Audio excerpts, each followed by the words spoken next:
So ito, nagpahilot kami kay Aling Ising. Si Aling Ising nga pala yung tagahilot namin simula ng mga bata pa kami hanggang sa lumaki na kami, siya pa rin naghihilot sa amin.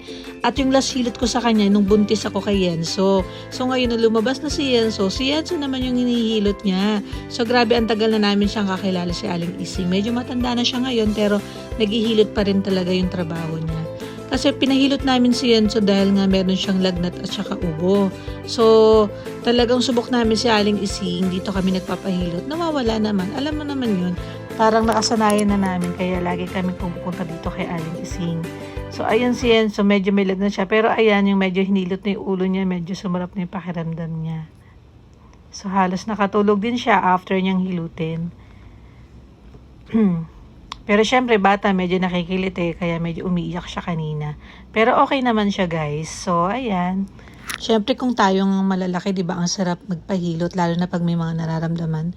Syempre ganun din yung mga bata. Kaya pansin ko dyan kayo, so medyo nare-relax na siya dyan sa tsura niya dyan. Kasi ang sarap magpahilot, no? So ayan, sarap-sarap na yan. Actually hinihilot ko rin siya lagi tuwing gabi. Kakatulog siya.